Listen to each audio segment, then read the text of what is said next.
Hello friend.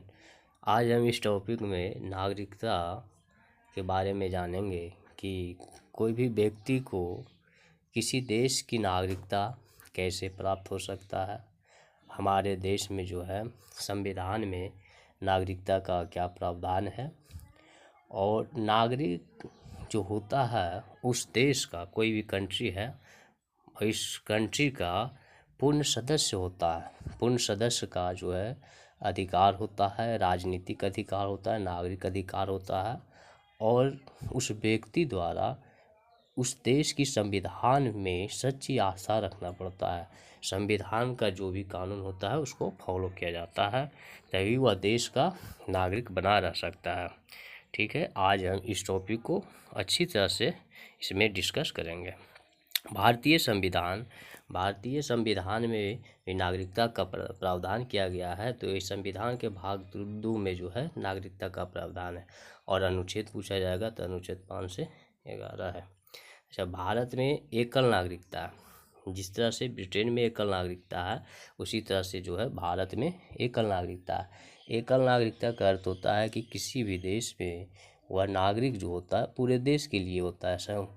और दोहरी नागरिकता का होता है कि सेंट्रल में भी अलग नागरिकता प्राप्त होगा तो उसका स्टेट में भी अलग नागरिकता प्राप्त होगा। संसद को नागरिकता के संबंध में विधि जो बनाने का शक्ति होता है, विधि बनाने का शक्ति जो है नागरिकता के, वो होता है संसद में। अनुच्छेद कितने द्वारा?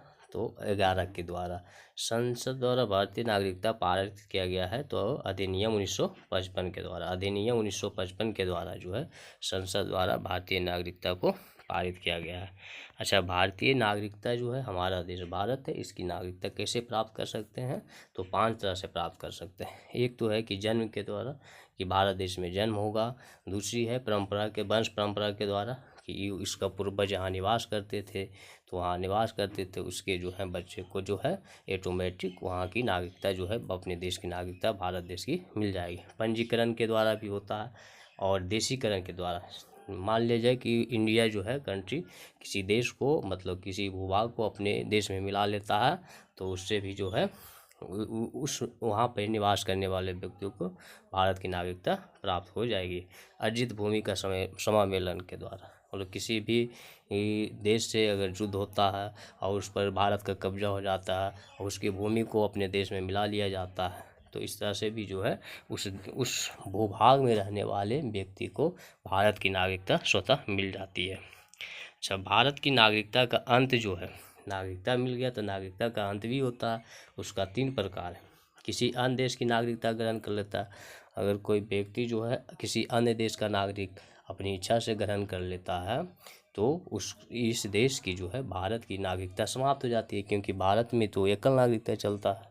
अच्छा, नागरिकता त्याग करने पर वह खुद से नागरिकता त्याग कर दे या सरकार द्वारा जो है संविधान में जो नियम कानून है उसको अगर फॉलो नहीं करता तो सरकार द्वारा उसे उस तरह से जो है नागरिकता छीनी जा सकती है, वंचित किया जा सकता है। नेक्स्ट पॉइंट देखते हैं। पाकिस्तान को प्रव्रजन करने, मतलब पाकिस्तान में जाने वाले कुछ व्यक्तियों की नागरिकता के जो अधिकार है अनुच्छेद 7 में, भारतीय संविधान में अनुच्छेद 7 में वर्णित किया गया है।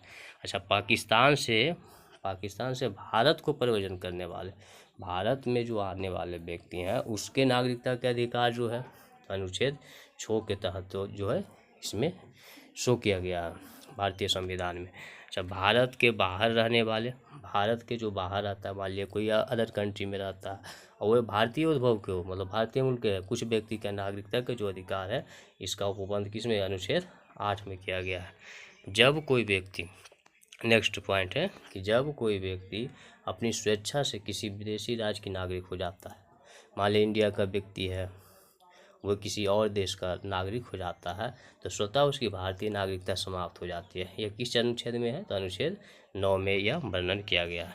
अच्छा, प्रवासी के रूप में रहने वाला कोई विदेशी आदमी भारत में आ गया, विदेशी व्यक्ति है तो उसको भारत में आ गया तो इसको देशीकरण के आधार पर नागरिकता मिल सकता है, लेकिन उसको कम से कम जो है 10 वर्ष जो है भारत में निवास करना ही पड़ेगा, तभी जो है मिलेगा। लेकिन अगर वही व्यक्ति प्रवासी व्यक्ति विदेशी ही होगा, लेकिन भारतीय मूल का जो होगा व्यक्ति, तो उसको पंजीकरण के द्वारा रजिस्ट्रेशन करवाना पड़ेगा, और भारतीय नागरिकता प्राप्त करने के लिए उसको सिर्फ 7 वर्ष के लिए, और अगर ओरिजिनल में भारतीय विदेशी रहेगा तो उसको 10 वर्ष के लिए, लेकिन भारतीय मूल का जो होगा तो उसको 7 वर्ष के लिए।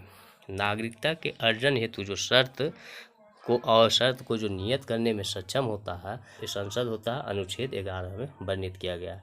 संसद के ही पास होता है कि नागरिकता का जो है शर्त किस तरह से नियत करें।